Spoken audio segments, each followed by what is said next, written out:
I don't want it reflecting, you know? I don't know.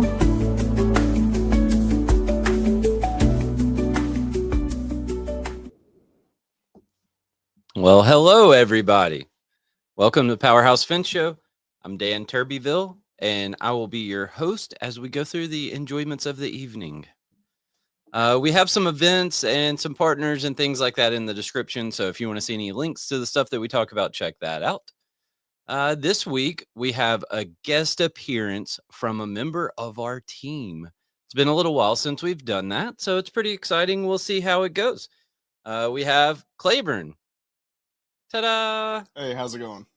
So some of you, if you were at Fence Tech, you got to meet Claiborne. If you weren't there, well, now you get to meet him today. So here we go. Claiborne's been here almost a year. No prior fence experience before he came on board here. So we're going to hear the good, bad, the ugly of getting into the fence business. Maybe we'll get some insight into learning, training, progression, things like that. And maybe some ways that I can improve, or maybe some ways we could all improve for the training part of it. So our show is presented by Memphis Fence Company, MFC Manufacturing, and Simpalo. And we have some partners, and we keep adding more. And now our little banner up here is getting all full up. So we have the OG partner, Thornton Fence Consulting Group. So if you're looking to hire a consultant this year, whether you're in the fence industry or not, then reach out to Tony and his team, and they'll take care of you. They also have a new AI chatbot out called Fence GPT that I feel like I've done a disservice to the world by not testing out, and I will do that one of these days. Fence News, they have the giant magazine thing that goes out every month. And they have Pete and Jake in there, and they are always trying to show everyone the latest industry news. So check that out. And then EZG Manufacturing, they make the big orange things. So fence hog, barbed wire hog, a lot of stuff for the concrete world. But we like their stuff. It works well. We have a few of them. And so we like all of those people. We are indeed live. There is a phone number scrolling on the bottom of the screen, 901-878-4987. If you want to call in, feel free to do so. So, Claiborne, you listening to any new books? Not recently. No? Why's your microphone so far away from you? First time doing it. That's fine. Look at, you see, right here. Okay, yeah. There we go. We fixed it. All right. Is that better? Yeah. We just want all the people to hear you, man. Okay, fair enough. So I've been working on the speed of trust. I think I've talked about that a couple times. Still, the Founders Podcast is the thing that I always have to do. I have to. You can't not. I tried to listen to Elon Musk and Joe Rogan. What's up? Oh, okay. Tried to listen to Elon Musk and Joe Rogan. I made it a little bit of the way through that. And I haven't finished, so sorry. I'm really distracted by Ilaria adjusting cameras. Yep. So, all right. Thanks everybody for listening. Thank you for being here. If you like what we're doing, maybe give us a rating or review, or I don't know, call me and say good job or something. The ratings and reviews help the algorithms and things like that find us so other people can see it. But it's also cool for us. So you can share the show with other people if you'd want. And if you want to hear us talk about any specific subjects, you want to be on the show, you want us to try to track down a guest to be on the show, anything like that, let us know. All right. We got a couple comments here. So we have one from Jory. You think that's right? Jory? I think it's Jory. Yeah. Okay. What's your favorite platform to do takeoffs on? Well, interestingly enough, Jory, our favorite platform to do takeoffs on is Simpalo. So that's what it does. We use Construct Connect to find jobs. We use local builders exchanges. We use an array of different websites like that to find the jobs. But once we find them, we download them, we upload them into Simpalo. And Simpalo does we use Simpalo to do the takeoffs. And we got Donnie tuning in. Hey, Donnie. How's it going, man? Thanks for stopping by. Oh, I love that shot, but I hate that color, man. Oh, so Claiborne, it's your time to shine, man. All right. So what do you do here at Memphis Fence? So my main job title is commercial estimator. So I am reading blueprints all day, just about. So you're using Simpalo to do takeoffs all day. Yes, I am very well versed in Simpalo. Use it every single day to bid on these jobs. Like Dan said, we use Construct Connect, Building Connected, different variations of plan rooms around the city, just to get all the plans to bid, find all the jobs. Yeah. And so you do a little project management here and there when you Yep. sell a job. When I sell one. Yeah. And I think maybe sometimes when you don't sell one, I know. So that little creeper deal that's getting built under the bottom of the gate, somehow that got thrown on you and you didn't sell the job. So it happens like that sometimes. Just got to get it done. That's the thing. Yeah. Yeah. So we mentioned Donnie earlier. Donnie's normally the man that takes care of all the wholesale material sales here at Memphis Fence, but in his absence, Claiborne, you've been getting to deal with some of that. Yep, I've done it for a while now. However, Donnie, of course, has been the main force behind the wholesale side of things, and sad to see him out. However, it's been a light week so far in wholesale. Yeah, it hadn't been too bad this week. Mm-hmm. So that's for anyone out there who doesn't know what's going on when we talk about doing wholesale sales. So we're not talking about selling material to like the most knowledgeable fence professionals in the world, right? Now, and I guess I should go a little bit deeper into that. The not the most well versed, so they might not know all the terminology and everything like that behind all the parts and pieces. And so it's very educational for new people to put them in that role and to let them sell the material, because now what they do is they get somebody that walks in here and they have a problem. They have to describe that problem without you being able to see what they're working on. They sometimes have pictures, sometimes don't, but they have to describe the problem that they're facing and you have to come up with a solution for them. Yeah. And a lot of times it's not like, hey, I need a tension band and a brace band and 3 dome caps. It's like, I need that little band that holds the fence up.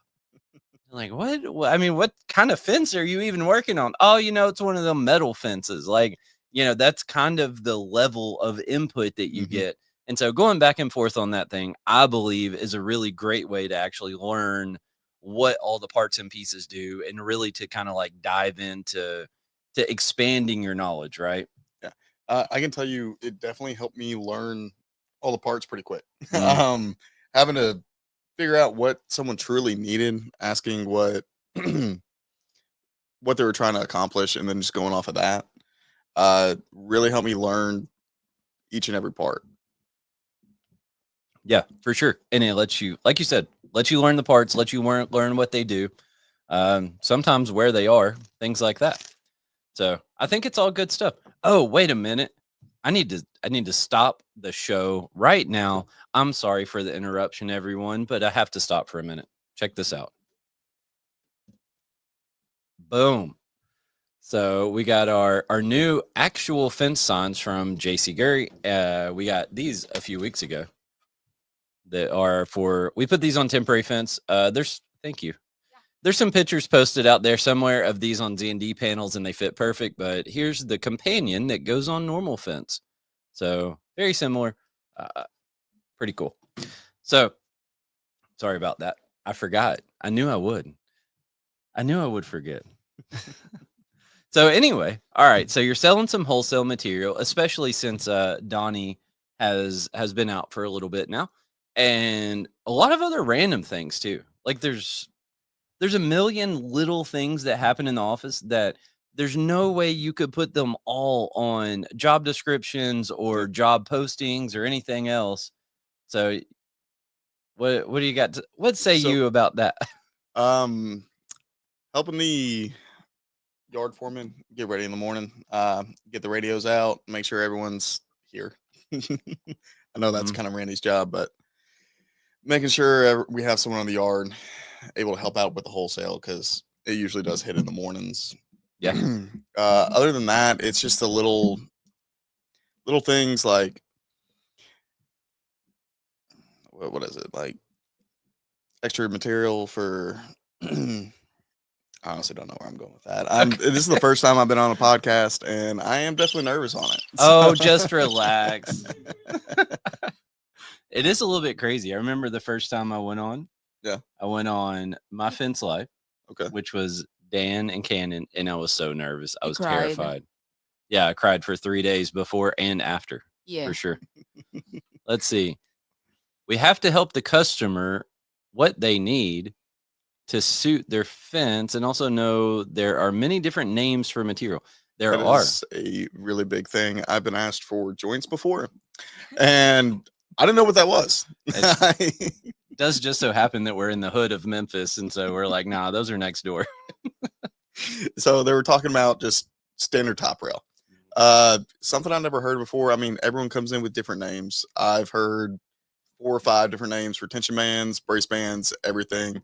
I've heard chain link get called, cyclone, hurricane fence, which pretty standard. People know that, but people come up with some they're pretty inventive with all the names they come up with. Yeah. Yeah, for sure. And that's another thing that you get to learn while you're doing the wholesale stuff is you get to learn what everybody calls everything. So, all right. So, and now you're currently trying to help train a lady who started today. Yep. Right. So just add something else on the list there. It's what it takes to get things done. Sonia, she's a very nice lady.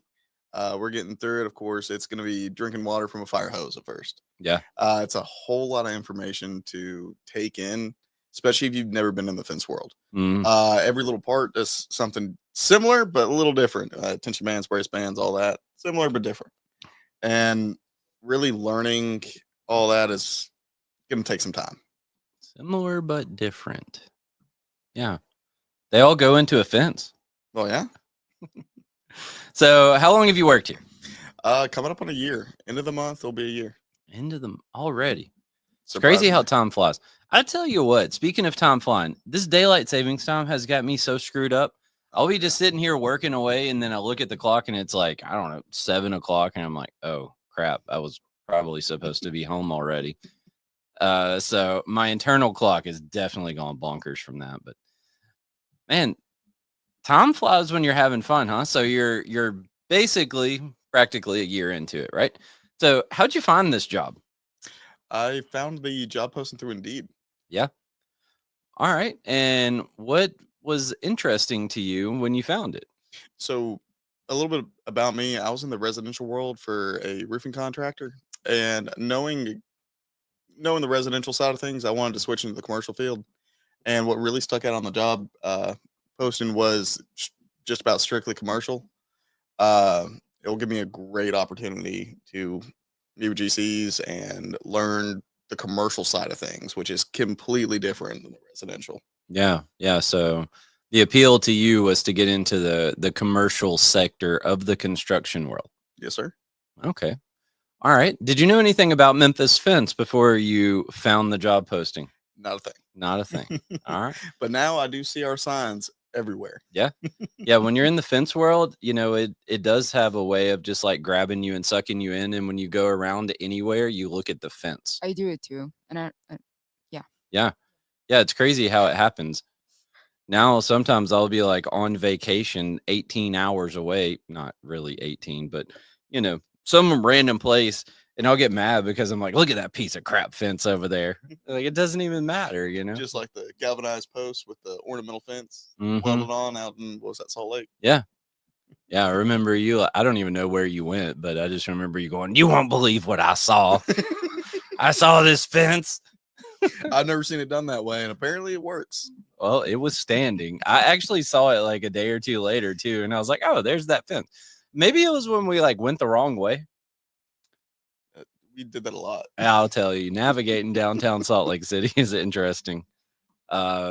We did what? We like turned all the way across the road not going the wrong way in traffic, but we like went from the right lane and took a left all the way across a couple times. Those were one ways, so it was all right. Yeah. And then we drove up a trolley track, which turns out you actually weren't supposed to drive on. And but it Got was a few really reactions from it. it was kind of confusing, right? It's like turn left here, and there's a little barrier in between two different lanes, and I didn't know which to go in, and kind of panicked a little bit and chose the wrong one. Chose violence. Yeah, probably a good indicator would have been the fact that it had trolley tracks running through one lane and not in the other. Well, the other lane was a bike lane. Yeah, so it was like green, right? Yeah, Because it was for it was painted. bikes. And so that's where it was confusing to me. I was like, well, do I drive with the trolleys or do I drive with the bikes? I'd rather hit a trolley than hit a bike, I think. Like, Well, I'd rather hit nothing.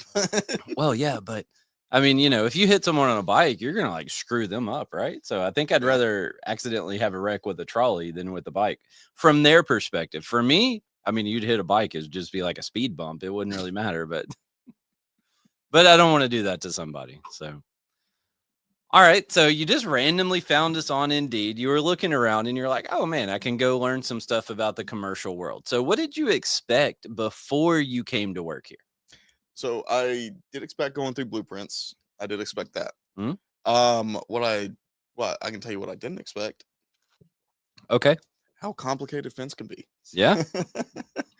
People underestimate it. Mhm. There's a lot to it, especially going through spec sheets, different weighted materials, different applications of basically the best way to do things. Yeah. So you kind of got a little shock about the complexity of fence.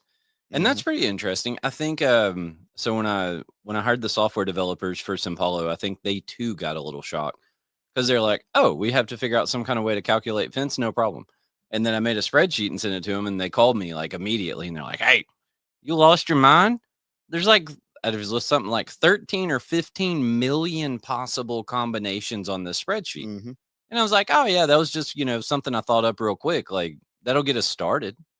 But I mean, when you look at all the different heights and sizes and gauges and all of that kind of stuff, yeah, there's a lot to it. But I mean, I'm sure there's other things that are like that. I don't think that we're like superhuman, and I don't think that we do the most complex thing in the world. So there's definitely other stuff out there that's hard too, or not hard, but complicated, right? But I think that's something people underestimate a lot. And I think if I remember right, I feel like I tried to stress that with you at the beginning, and it was like, look, it's more complicated than you think, and it's gonna take longer than you think. I think that was the part that kind of pushed me towards the shock. You tell me, hey, you're in for a treat. Right. And so I don't know. I try my best to like manage expectations, right? And kind of I think one of the challenges is just trying to get people to slow down. Like with you, I feel like what you want is you want to come in on day one and you want to spend about 2 weeks learning, and then you want to be an expert, right? And I think that's just kind of like human tendency in general. I don't think that it's not anything negative about you or anyone else. I think that's just how we operate. And so I try to be like realistic about that and like, hey, you're still going to be asking questions in a while, right? It's not going to be that you just hop on here and in a couple days, you know it all. So just be prepared for that. I'm asking questions every day still. Right. Yeah. I mean, and what we do, like we bid a lot of random stuff too. So, I mean, it's not like we just install one type of fence, right? We install a lot of different types. In fact, you learned what split rail was today, right? Yes. I had it confused with just standard 3-rail. Yeah. Yeah. And I mean, it makes sense because, like, right now I'm on Google and I just search for split rail fence, and you do get a lot of different results, right? So, this is kind of what I would call split rail, right there. Yep. So, that's it. But anyway, yeah, I mean, it's just stuff like that. And it's things that like we don't encounter every day, right? We don't install split rail that often. We do it once in a blue moon. So, I mean, it's not like we've done it 48 times since you've worked here and you still don't know. I did split rail once, Yeah. and it was a part of a package of chain link, ornamental, and automation. They're basically all grouped into one. Right. Yeah. So, I mean, you've had very limited exposure to that, but it's still something that's within the wheelhouse of things that we do. Mhm. And so I think that's a part of it too, is like you could probably, if you just sat here for, 6 or 8 hours a day working on just chain link, trying to figure that out, I think is one thing. But when you really try to like think about the whole scope of the world, and try to think about all the different types of fence that are involved is when things start getting a little weird.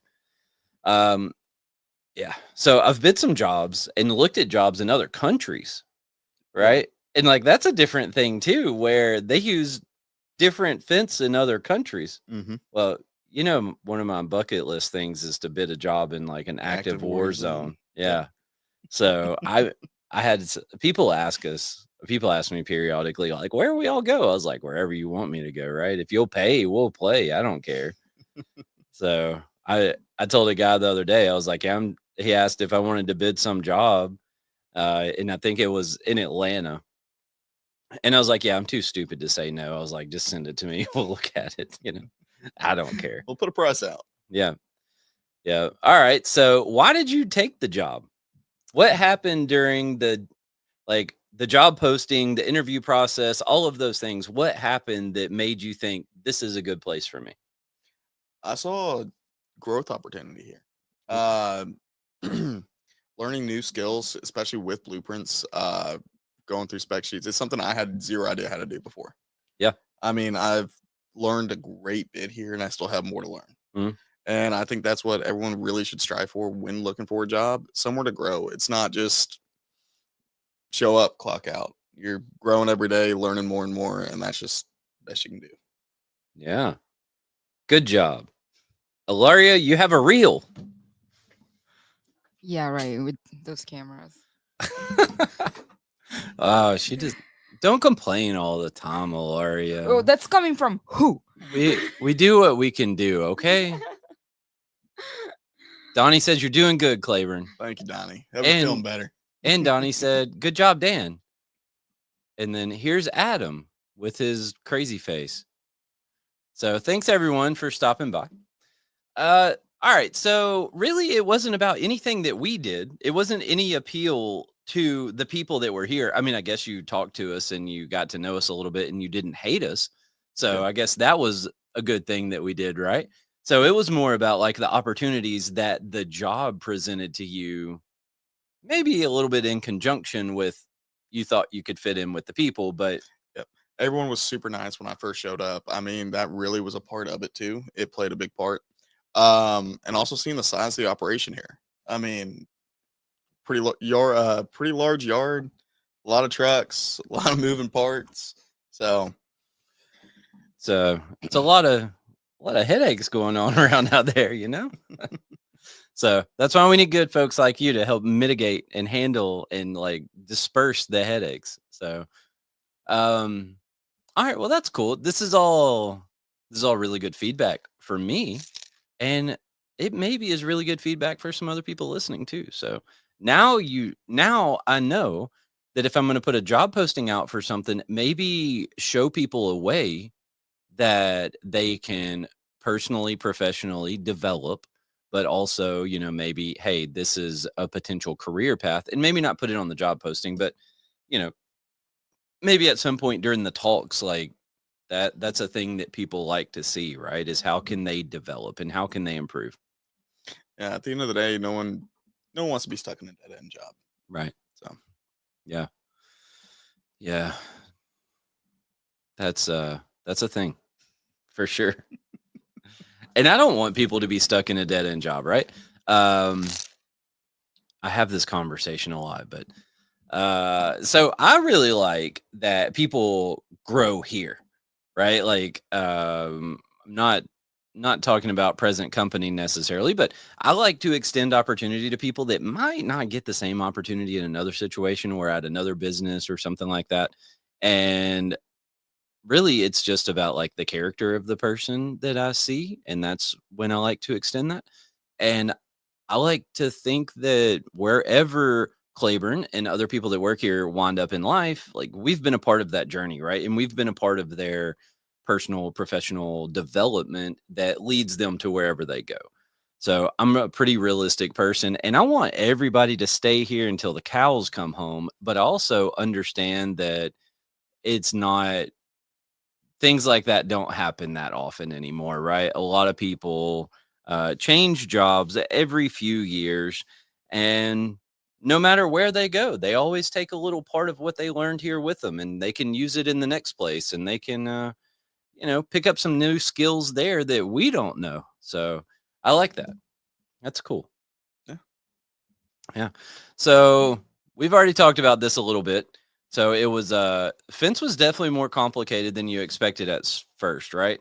Yep. So do you think that when you came in, you had the mentality of like, oh, in 2 or 3 weeks, I'm going to be off running?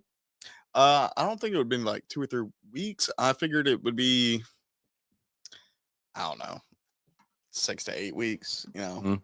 Good couple months, Yeah. maybe, before I really hit the ground running. But took me a good, I don't know, what was it, 10 months, really? Mm. Mm.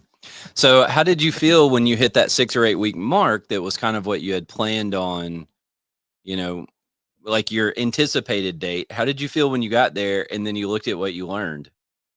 Well, I look back at what I learned and knew I learned a good bit, but I knew there was still a mountain to climb. Mhm. There was a lot more information that I needed to nail down, and that was just part of it. There wasn't enough enough time to learn it all Yeah. in that 6 week period.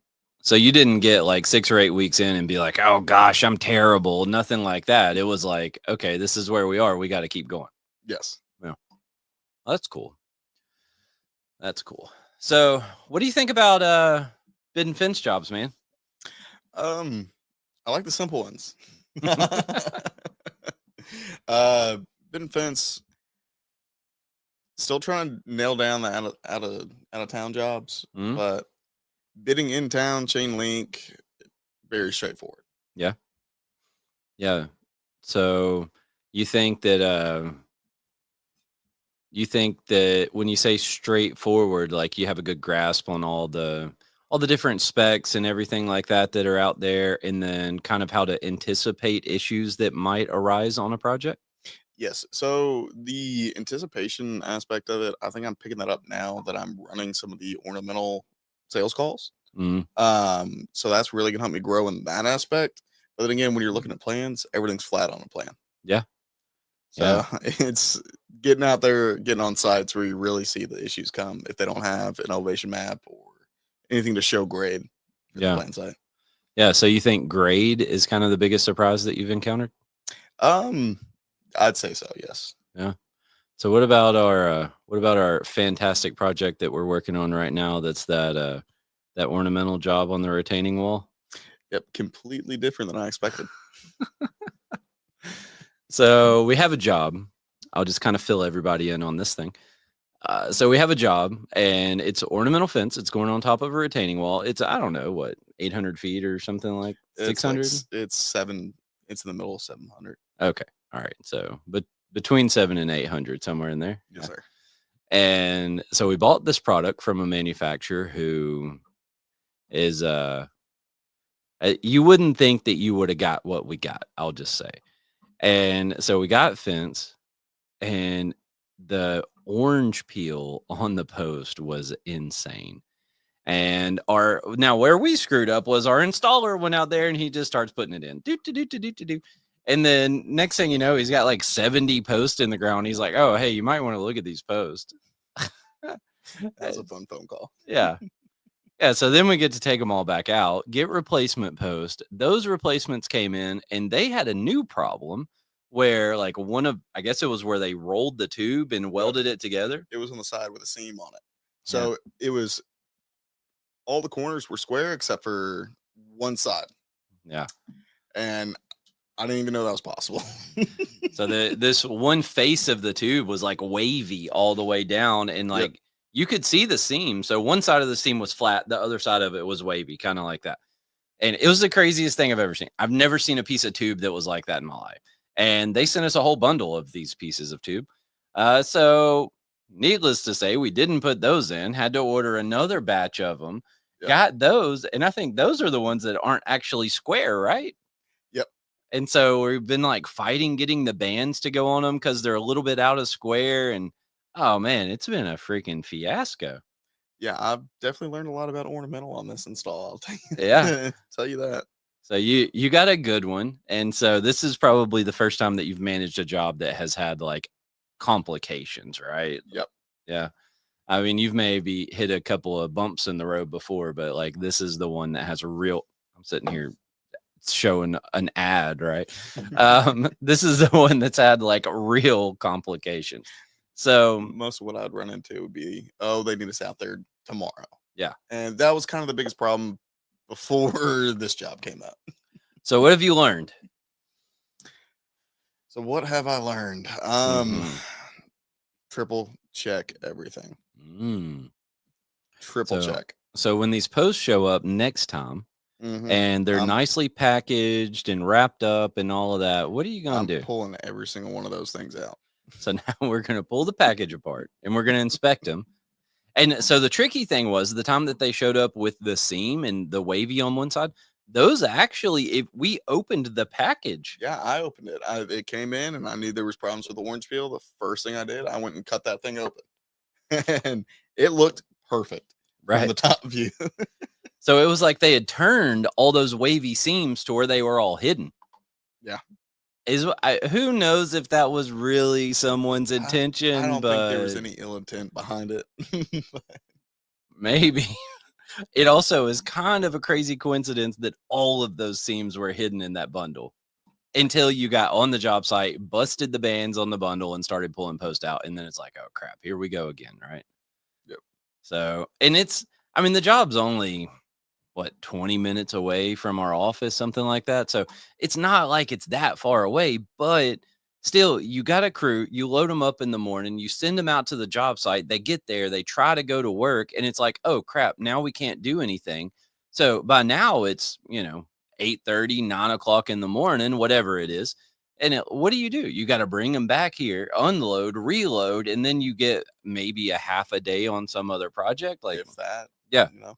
And so it just, man, it's such a momentum killer. Yes. So yeah, this has been a fun one.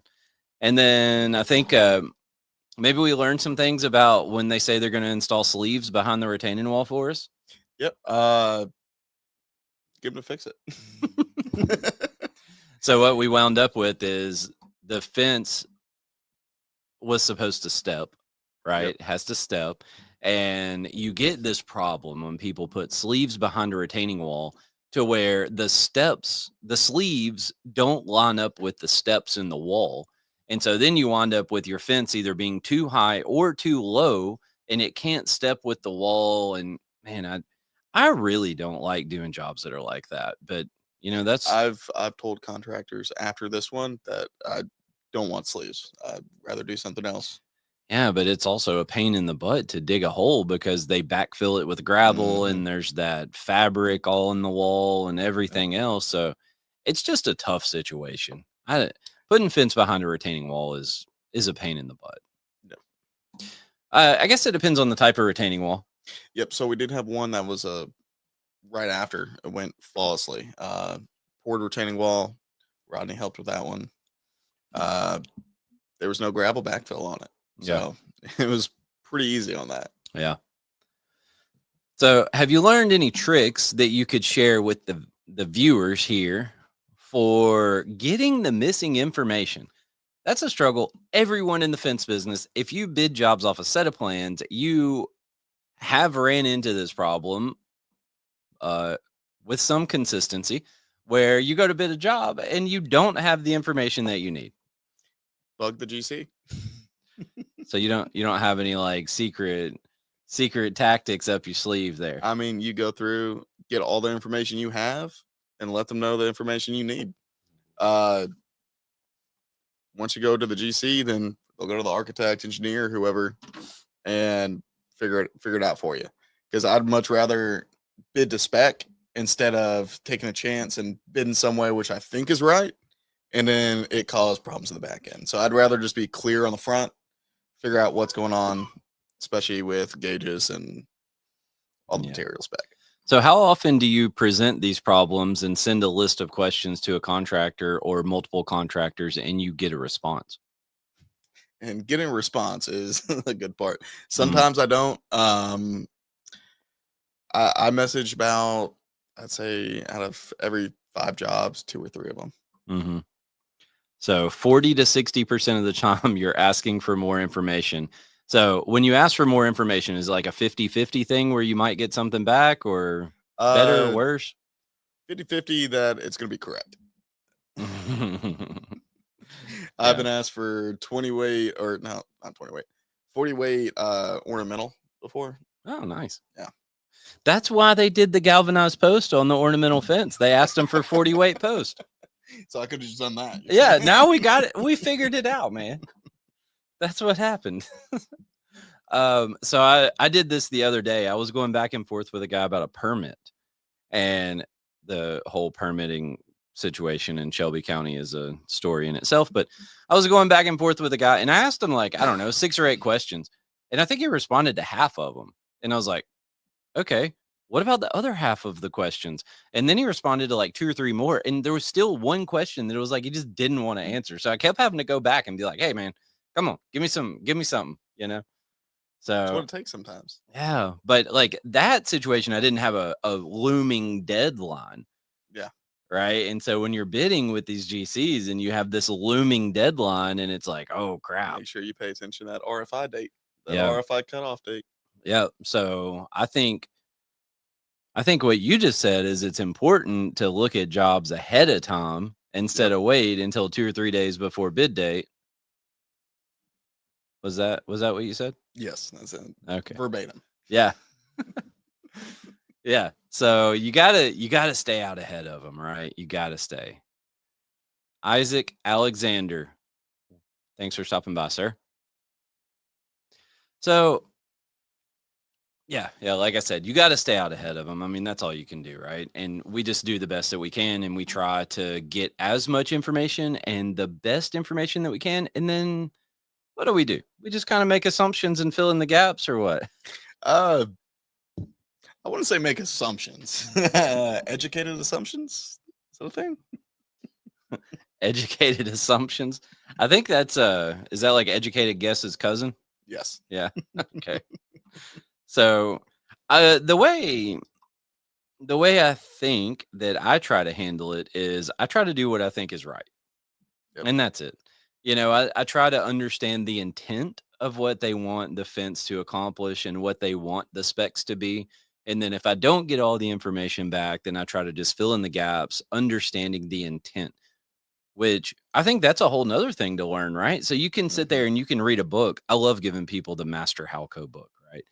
I mean, you gave me that on the first day. I know. It's my favorite. I love that thing. 13,000 pages. Yeah. It's something ridiculous. Yeah, it's crazy. But it's such a great resource. It has so much stuff in it. Yes. And I think on day one, you might not understand and you might not appreciate it. But I think having it as a reference, whenever it's like, oh, this is what we want, you can go in there and look. And I mean, they even have like nice little diagrams showing you different sizes and all. I mean, I think it's a good resource. So if anybody from Master Halco listens, good job with y'all's book. I definitely use that book a lot more now than I did when I first started. Right. I'll tell you that. Yeah. And so once you learn, like I said, you can sit and you can read this book and you can learn all the specs and you can learn all the products, but then understanding how that translates into someone's intention for the way that a fence be built or a fence's purpose, I think that's a second step, right? I'd say so. I mean, that's where the educated assumption comes into play.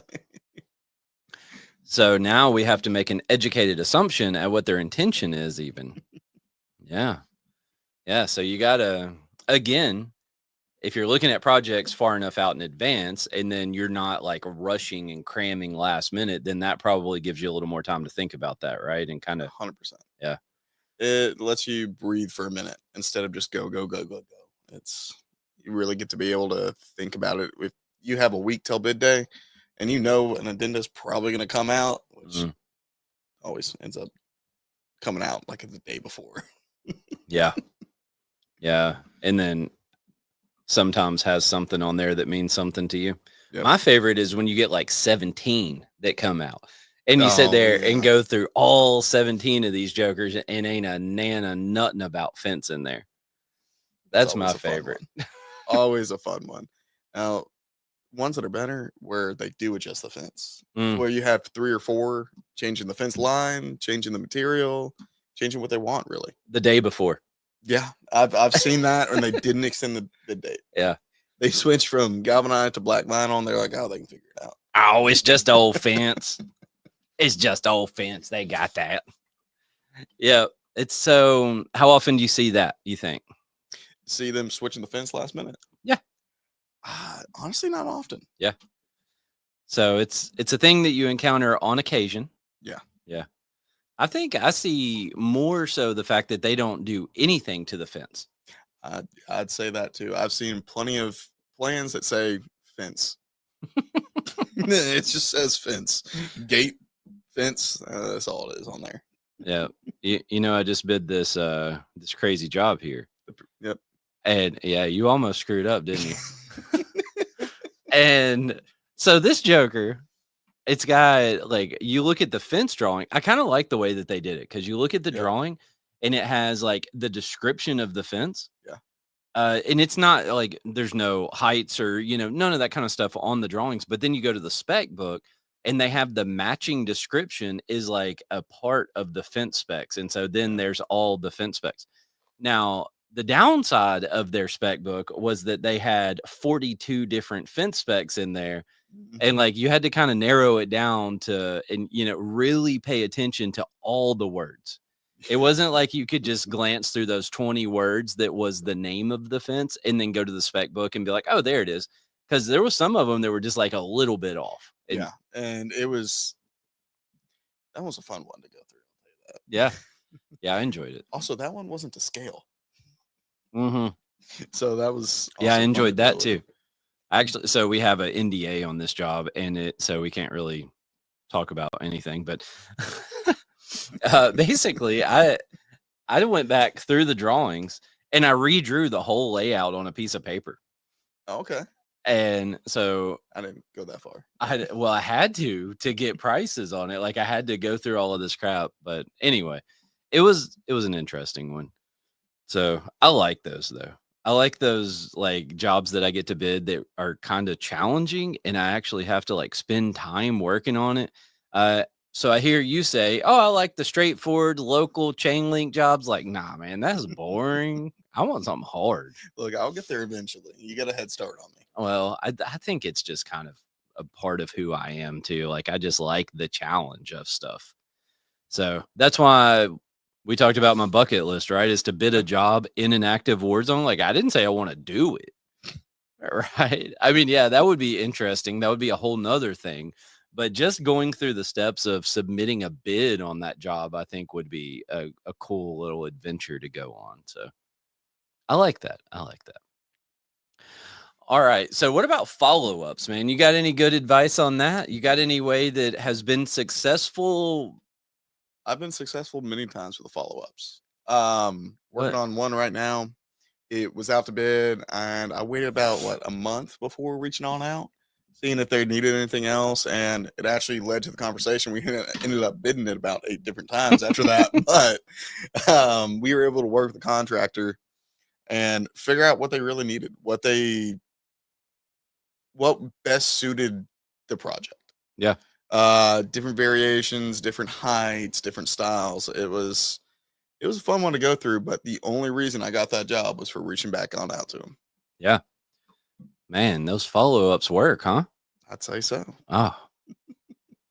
So what's your method? You like emails? You like phone calls? You like send them a letter? You like showing up at their house at night? Like how do you get in touch with them? So I like to email at first, Mhm. and then day or two, I'll give them a call. I think giving a call just out of the blue, it's all right, but imagine you get a call out of the blue. Like, oh, can we talk about this job? And this job was 2 months ago. Well, Or not 2 months ago, but about a month ago, and they got to go find the paperwork, pull it on up. You email someone, they have time to look through and compare prices and everything, like your bid compared to other people's bids. So do and you really help you get out. so do you get more responses by doing the email and then later a phone call, or do you get better responses that way? I get better responses from an email because I've done the just call out of the blue or Mhm. emailing, and it's like, oh, I need a minute to find all this, and they kind of rush through it because they're in the middle of something. Email, they can set some time aside and really look in and go a little deeper into the project. What percentage of people do you think respond? Ooh, Oh, come on now. 40%. 40? That's pretty good. I mean, with They the must like you, information I'm man. looking for. They must like you. I feel like there's like 10% that respond. So if you're getting 40, that's pretty good. Yeah. Yeah. Yeah, Gotta that's cast a awesome. wide net. Yeah. So how many so the 40% respond, how many times do you contact them before you get a response? First time, second, third? Second, I'd say second time. So how many times have you ever followed up with someone who didn't respond? After about 2 or 3, I'm like, okay, they aren't interested. Ooh, 2 or 3. We need to look at some sales statistics and see how many sales are made after 2, 3, 4, 8, 10 follow-ups. Yeah. I think that stuff's always crazy to me. I don't have it in front of me. Anyone who's expecting to hear some numbers, sorry to let you down. But I do know that there's like some crazy statistics about the percent of sales that are made after 1, 2, 3, 4. And I think it goes all the way, and like the highest percentage of sales are made after like 6 or 8 follow-ups or something crazy. Wow. Yeah, it's wild. So how often have I preached to you about doing follow-ups? Every week. Yeah. I think it's a big deal, and it's because those statistics exist, right? And I've seen that stuff, and I'm like, oh well. Plus, I don't know. Maybe it gives them a little bit of. Maybe it's just like, hey, these guys actually like want this job, and they're putting something. They care about it, you know. Ooh, ooh. Ooh. I like when I have thoughts, and it makes me go ooh, not ooh. So here's an interesting thing: when we have a job posting out. Yep. All right. So the people that go straight to the top of the stack are the people that apply through Indeed or whatever, and then also pick up the phone and call. Yes. Right. So they go to the top. The next step down will be the people that applied on Indeed or whatever and sent an email. Right. So Mhm. it's just that little step where somebody took a little bit of extra initiative and said, hey, I actually am interested in this job. Right. So maybe I wonder if there's some connection there, right? Because if you're the fence guy and I really want this job, then like maybe you go to the top of the list. So that's interesting. Craig Eubanks, what's up, man? Thanks for stopping by, sir. Me and Craig got to spend some time together at Fence Tech, Okay. and I enjoyed that. So thanks for hanging out with me, Craig. Um, what was I gonna say? How often do you do that? Do you just completely forget what you were gonna say? Good. More than I'd like. Yeah. Yeah. Maybe I'm just getting too old. I can't remember. Anyway, all right. So I don't even know. Oh, what were we even talking about before? Oh my goodness. I'm the best podcast host on the planet. I'm so good. It makes for an interesting one. Yeah. All right. So you got any tips for somebody who's just starting this journey down the path of learning to be an estimator project manager? Did as much as you can. Mm. It in my eyes, I learned by doing and getting bids out the door. That's what really helped me progress because I started early with that. Of course, you were assisting with pricing and everything like for install. Mm. However, getting everything going, just getting reps in the process that we have, Mm. that's the best tip. I mean, everyone has their own process, but you need reps in it. Yeah. So how do you balance bidding as much as you can with not screwing up the things that you're bidding at the same time? So our goal was 5 a week, just about. Uh-huh. It's gone past that since, Yeah. but um, it's just being prepared. That's the best balance. Knowing what you have on the calendar, taking a look at the job early, knowing, all right, this one's going to take a little longer. This one's pretty straightforward, So just going through the jobs, paying attention, and making notes of it. You can make a note on a job, and then, all right, this one's going to take me a few days. Yeah. This one's going to take me probably a week. So you know where to throw your attention. Yeah. So the crazy one I just bid, I think I spent a good bit of probably 4 or 5 days working on that thing. Yeah. So, I mean, you don't want something like that to slip up on you the day before, right? But also, you don't want to rush through it, though, right? Yeah. So, I mean, doing the goal, I believe, if I remember right, the goal was to do 5 a week at 6 months, right? Mm-hmm. So that was okay. Take these 6 months, and over the course of this time, get to the point where you can bid 5 jobs a week. And a lot of those jobs are your straightforward chain link, like not super complex jobs, right? And then so now your goal's 10 a week. Yep. Right. Which is a steep goal, right? I've hit it a couple times, but it's doable. But I mean, if you're going to set a goal, don't make it easy. Yeah. So, but we always got to have that balance, right? Between getting it done, but taking enough time to where you're doing it the right way. Yeah. You don't want to redo it. That's right. That's right. So let's say, oh, Craig's making fun of me for getting old. Confidence is key. So ironically enough, the episode that I thought, well, actually, this is the 3rd episode that we thought we were doing today. So first, Adam, my brother, was supposed to be here, and we'll do that later. And then the second one, I was like, all right, well, I'm going to do an episode by myself. You mentioned something the other day, and I was like, oh, well, instead of doing it by myself, like, let me see if Claiborne wants to come. I didn't want to drop it on you last minute. So all of that stuff, right? Yeah. But yeah, so confidence was a part of the one that I will do at some point in the future. So let's see. How do you deal with bidding How do you deal with bidding with the job is calling for engineered or structural calculations? Have you experienced any of that? Well, no. That's a Dan wheelhouse. I see something like that, and I'm just not there yet for the structural or engineering part. Yeah. Yeah. So that's complicated stuff, right? And honestly, the nearest thing that I can remember dealing with that was anything, I guess I'll leave that comment. That was anything like engineered or structural is all wind loads, right? In which case I go to a or the manufacturer, right? That's going to provide the stuff. And I tell them the wind loads that they want. And so in my experience, they have engineered teams in-house, like if they're big enough manufacturers, and they've been able to come up with a solution to meet the wind loads. But once again, you got to be out in front of that thing far enough for them to have time to do that. And then the next piece of that I can kind of speak about is crash rated stuff, which most of the people making crash rated stuff pretty much have a pocket full of things that meet whatever crash rating you're looking for. So they don't have to do a ton of engineering on that. Sometimes there's like some weird situations, right, where things cross over and there's like gray areas in between product lines that they have. So again, I rely on manufacturers for everything that I personally have encountered that I can remember. I feel like there's been some jobs where like we knew that we had to provide some engineered drawings. I can't remember the job, but I know I've seen that a few times to where I'm sorry, keep going.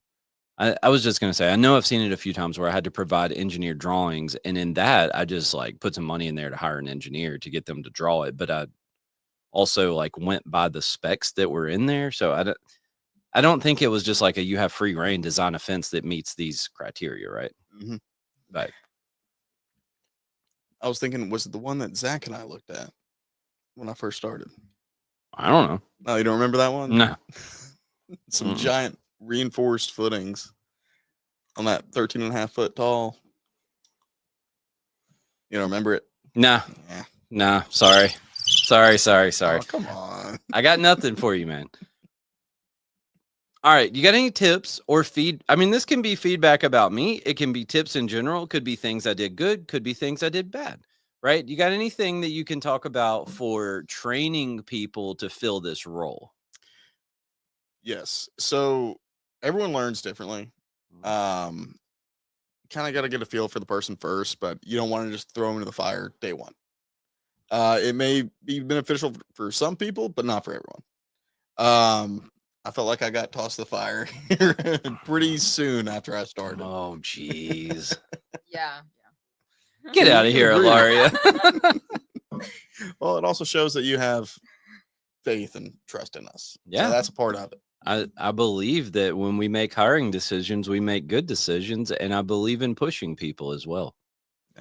Not to the point that you're like, screw this place, I'm leaving. But like, I want to push you to where you're a little bit like, you know? Yeah, the day I almost cried, he said, "No, it's okay, it's okay. Like I don't need it right now." I was like, "Okay, cool." Right. It's like, calm down. You can give it to me in 3 hours. You don't have to do it right now. Double tears. So yeah, like I said, man, I like pushing people. But here's the thing about it, Claiborne. If I don't push you and put you in that position of being under pressure and being stressed here and there, right? Then what's going to happen the first time you deal with a job like your retaining wall? Felicia. Oh, You're getting gosh. slammed here. That's our revenge. Felicia says, I only toss people in the fire. So if you get this job, right, with this general contractor that's down here on this retaining wall and the fence is all screwed up, the general contractor's like, well, I want my fence. And you're like, I can't do it because it's messed up. Like, I don't want that to be your first exposure to being under pressure here. Understood on that. Yeah. I want to put you under pressure long before you're ever in that situation. And when you get to that situation, you're like, oh, here's some pressure from somebody else. Like, finally, it's not Dan. You know? And so you gotta feel that stress and that pressure because inevitably doing this job, you're gonna feel that. Especially in the construction world, it happens. Yeah. Yeah. And so there's the two things I got, right? Like, I believe we make good hiring decisions. And then, well, along those lines, if you can't freaking cut it when I put you under a little bit of pressure, you're probably not going to cut it when they put you under pressure either. So, and that's a thing to learn. So I can distinctly remember a time, and this was probably, you have to cry over the woodshed first. Yeah. So I don't remember when this was. This was probably like 2010, 2009, right? And so I only started bidding jobs in 2008. And like, it was go bid that job. How do I do it? I don't know. Figure it out. Right. Like, and I promise you, there was like no training involved for me. But so I get this job and like, I remember it's this like, again, this is 2009, 10 maybe.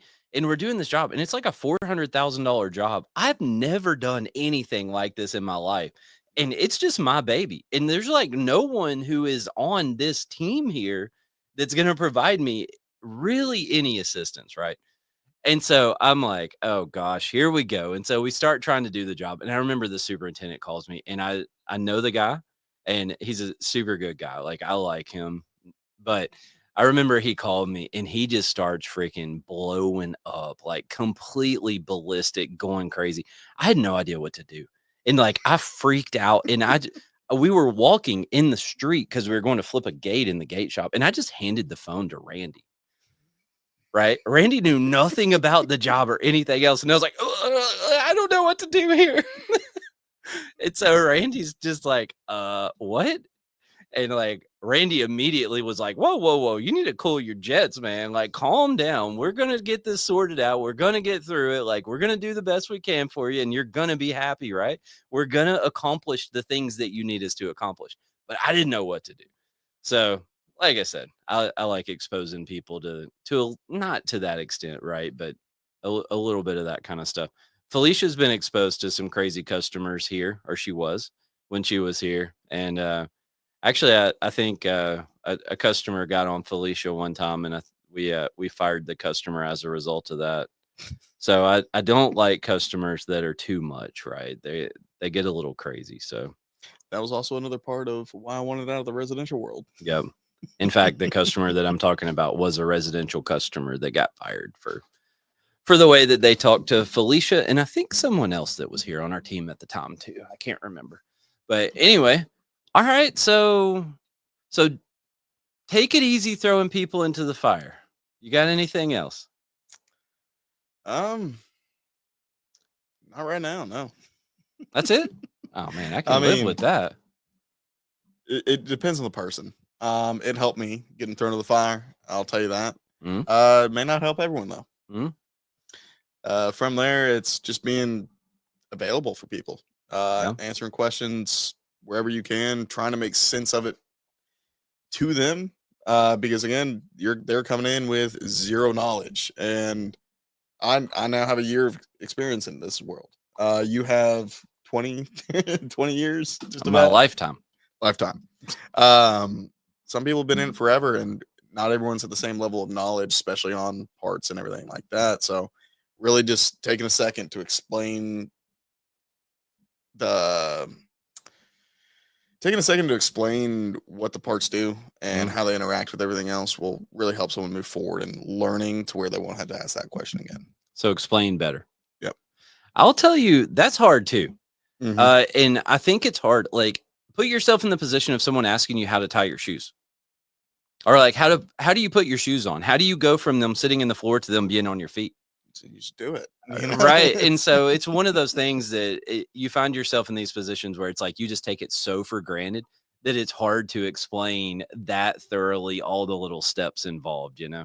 So, but yeah, I mean, I am aware of that. I've been told that before right now Yeah. by other people that I've been accused of sucking at answering questions thoroughly enough. But then also I've answered questions before and people have been like, well, you don't have to explain it that much. I'm not stupid.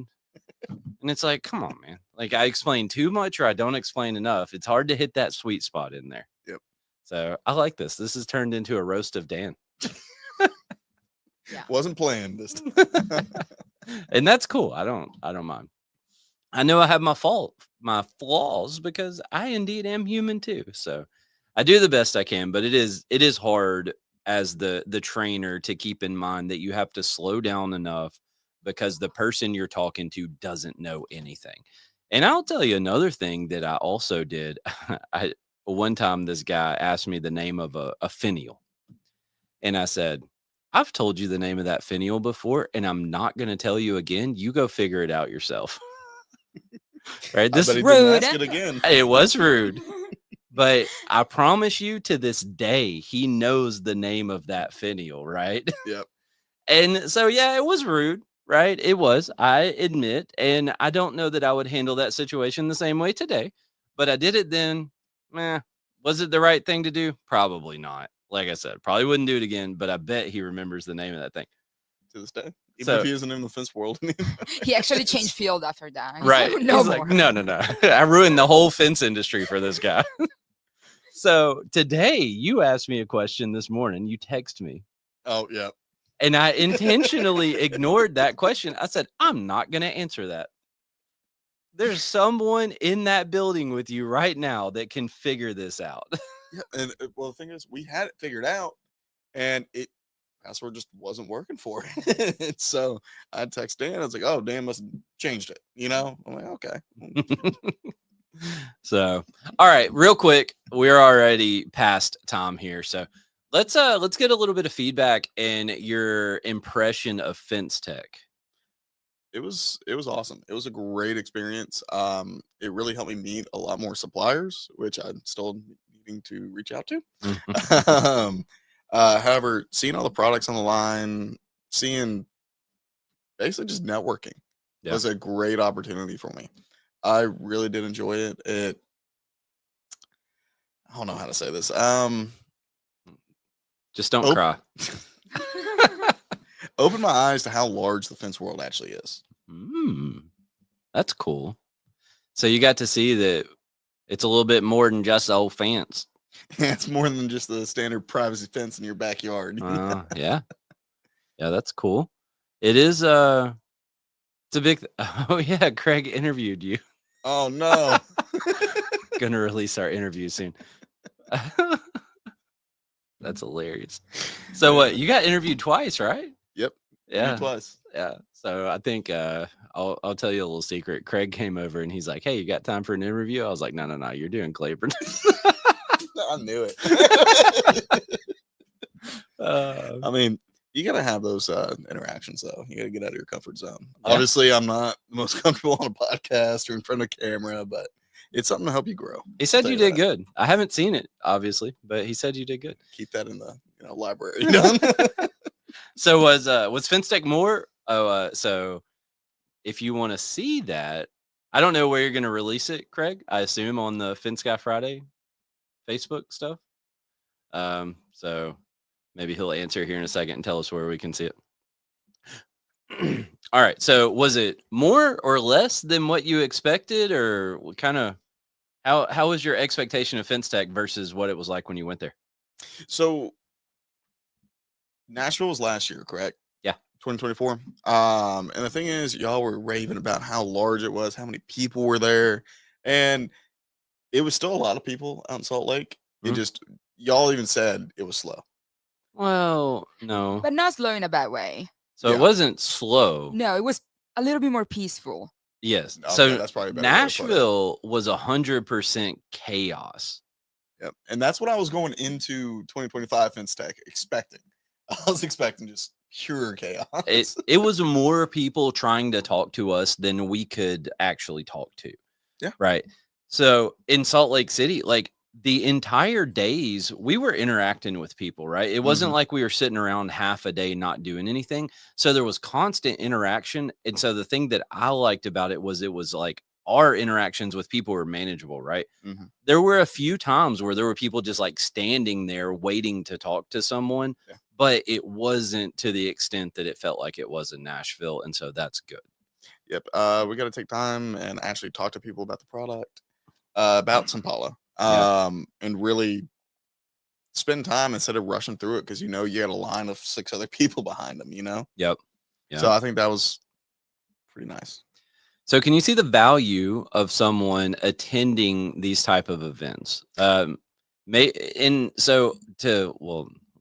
ask a little bit further in that question. So either they're new in the fence industry, or let's say they've been in the industry for 20 years, but they've never been to an event like that. Yes. There's plenty of value in it. Not just with the people that you meet there, but all the classes they hold, the Young Fence Professionals, it was the YFP. That was a great opportunity. We got to network a little bit, talk through some everyday things that happen in the fence world. Yeah. So it was a great way just to talk with people, see how other people are doing it. Oh yeah, for sure. I think that's the thing that like you can't really express to someone. Like you can tell them, okay, there was more exhibitors in Salt Lake City than there were in Nashville. There was a little bit less attendees in Salt Lake City than there was in Nashville, but like I said, I think for us personally, like our experience was better. And there was so many freaking classes, right, in Salt Lake Mhm. City. Which I wish I had more time to attend some, but Well, and that's kind of the challenge for us is it's like we're trying to wear a lot of hats when we go yes. because we have a booth, we are fence people, and we also have a podcast. And so like we're trying to wear a lot of hats in there, and that's challenging. But yeah, the networking thing, sorry, I almost forgot what I was saying again. The networking thing is what you can't describe to someone until they experience it, right? And so, Claiborne, where did that networking happen? It happened not just in FinTech, before and after. Mm. All the little get-togethers for dinner, all the morning coffee runs, running into people, talking to people in line. I mean, it was an all-day thing. It wasn't just booth to booth. It was, I mean, felt like half of Salt Lake City was all fence people. Yeah. So everywhere you were looking, you saw a fence shirt, you saw someone's logo for fence, and you could just strike up a conversation. Hmm. Yep. So I think that.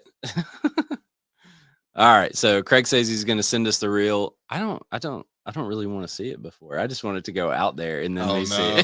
it. And he says Indy 2026 is going to be huge. Ilaria, how do you say huge In my language. in your language? Yes. Italian word of the In day. Ilarianese. Enorme. Enorme. Wow. I don't know. God, Come on. Claiborne. Matt. Horrible Claiborne. Claiborne cannot even spell my name. Can you spell mine? Yeah. It only took me like 8 months to learn how to spell Claiborne's name. So. And then Craig also makes fun of me for choking on green beans. So we're at dinner, me and Craig, and I'm sitting here and I had a steak and some green beans. And like he was talking and I just kind of went silent there for a few seconds. And I was like, oh, sorry, I was choking. Silently. I was dying inside. He's like, I didn't want to interrupt. He's like, what? And you didn't, there was no indicator at all that you were choking. I was like, yeah, it was just a green bean. Don't worry about it. So, yeah. So the networking thing I think is so big. You mentioned YFP. I forgot to talk about that before. There is a link in the description to a YFP event that we're having tomorrow. It takes you straight to the posting on Facebook. So it'll be like, we're talking about tariffs and escalating cost and all those kind of things, but it'll be a big group of folks that all get together at once in a Zoom meeting, and then it'll break out into smaller groups. And then I think everyone will come back together. So if you're able to make it to that, check it out. Like I said, the link is in the description, but yeah, that networking thing, like I said, man, it's so powerful. It's so big. And like you said, hearing the way that other people do things and just kind of having those conversations, right? And it's not, I've said this, if I've said it once, I've said it 100 times. It's not that you go into that conversation and you're like, oh, I'm going to go back and I'm going to change my whole company because Bob told me that's how they do it, right? It's not that. It's like, oh, Bob does it this way. Well, wait a minute. What if I change this a little bit or I change that a little bit? And like, you can tweak stuff a little based on talking to other people, right? So I think it's important that you stay looking ahead, right? Yes. And I think, oh man, one of my favorite sayings that I heard, what got you here won't get you there, right? So Oh, yeah, that's a good one. yeah, what got you here won't get you there. So you got to be looking ahead and you got to be looking around. You Mhm. can't just be looking down. Look Yeah. up, look out, look left and right, like whatever. I don't know, look somewhere. And just you got to be open to those changes and you got to be looking forward. And if you're not, then I saw a news article today that Macy's was closing 150 locations over the next year or something like that, right? Macy's, that's been in business for I don't know, a long freaking time, 100 and something years. Yeah. Right. And guess what? Um, They're shutting a lot of stores. Amazon. Well, yeah. I mean, if you're selling the same things that you find on Amazon for double the price. Well, maybe 10 years ago, if they had been looking forward, they could have anticipated Yeah. that. Yeah. So it happens to everybody, right? We get stuck. We think we're doing the right thing. And then all of a sudden we're like, oh crap, this isn't the right thing. And then you got to back up and punt and you got to scramble around to try to make it to the next year. And that's not fun. So you got any closing thoughts? Put me on the spot like that. Yeah. That's all I So- do. I just throw people in the fire, man. So here you go. So Dan likes to throw people in the fire. That's one of them. Yeah. No, but in all reality, FinTech was a great opportunity, and I'm very grateful for the chance to go out there and meet with all these great people. It really opened my eyes to a few things, especially how big the fence industry is and Mm. how much people really care about it. You Mhm. know, it's not just a job for some people. It's a life. It's a life. It is indeed. And I'm telling you, somehow it sucks you in there, man. Like there's a lot of people that have spent their entire life, their whole adult working career in the fence world at various capacities. And, one of our partners, Tony Thornton, there's an example. I think he's done it since he was like 16 or 17 years old when he started working at a fence company. And he's been in an array of different positions in the industry and he's still doing it. Right. So it sucks you in, man. And but it's so, like you said, it's good people. Yeah, I didn't meet a single bad person. I'll be honest. How do you know mean, that? every interaction I had was super friendly. Great conversations each and every time. Yeah, there you go. Isaac commented and said he's been doing fence since he was 14. Oh wow. Look at that. It gets you, man. Yeah. So, well, Claiborne, it's been fun. It's been real. I appreciate you being here. Hopefully it wasn't too bad for the first time. Nah, man, we did it. We did this thing, and it's cool. And now look, all these people watched and they enjoyed. If you didn't enjoy, keep it to yourself. But nah, man, it's cool. You did good. So, all right. Well, maybe if you got any questions or anything, you can always reach out to us. This phone number that scrolls on the bottom of just about every episode will get you to me, or we're all over different social medias, and that will get you to Ilaria. And if you look up Memphis Fence Company, you can get to Claiborne. So you can find us all. Look, Craig said, great job, Claiborne. Look, you're killing it. Hopefully, maybe Claiborne will come back. So, all right, everyone. I appreciate you tuning in. Thanks for hanging out with us, and we'll see you next time.